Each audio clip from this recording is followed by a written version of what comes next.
about the chapter 4 timeline and source of our history. First of all, we get the knowledge about the timeline. सबसे पहले हम क्या knowledge लेंगे? Timeline. What is the timeline? Timeline होता क्या?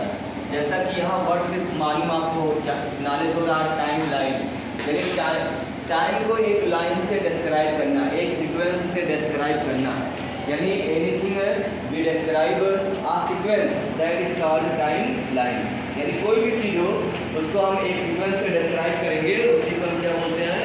Time line. क्या बोलेंगे जी? Time line. क्या बोलते हैं? Time line. अब यहाँ पर हम देखते हैं, यहाँ बोर्ड पर ध्यान दें, अटेंशन. यहाँ क्या लिखा है? Our time line is a way. Time line एक क्या है? तरीका है. Time line is a way. Time line is a way to organize historical event. ये किस इवेंट को डिस्क्राइब करता है जी? Historical event. और हिस्टोरिकल इवेंट क्या है? इन क्रॉनिक जो लिखा है क्रोनोलॉजिकल. क्या लिखा जी? क्रोनोलॉजिकल मतलब होता है एक सीक्वेंस से. यानी टाइम लाइन क्या होता है? Time line describes a historical event in a sequence that is called timeline. यानी कोई भी इवेंट हो उसी को डिस्क्राइब करना. किस ऑर्डर में?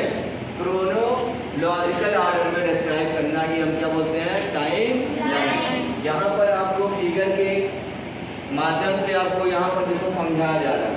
यहाँ पर आपको कुछ सिंबल दिया गया. जो ब्लू कलर का सिंबल है वो बिलियन ईयर्स को डिनोट कर रहा है. और जो आपका पिंक कलर का जो आपका सिंबल है ये आपको मिलियन ईयर्स एगो को डिनोट कर रहा है.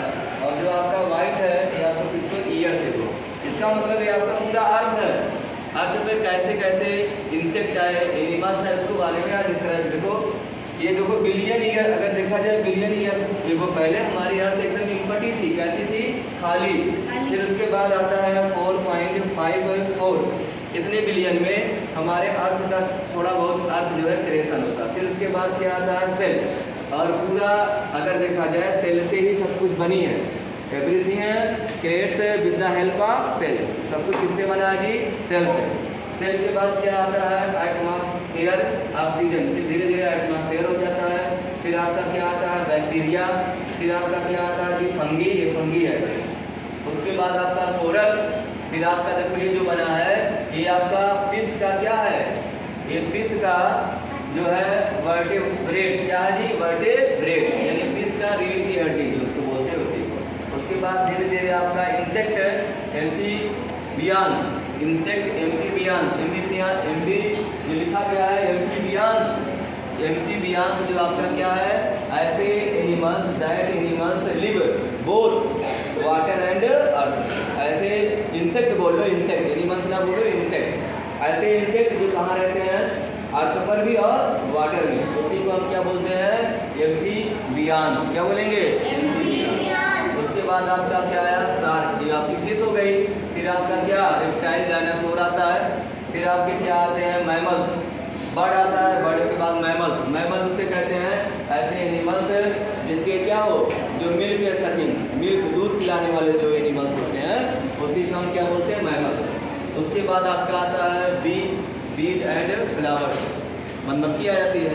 फिर आपका एक क्या बनता है? देखो यहाँ पर क्या लिखा है?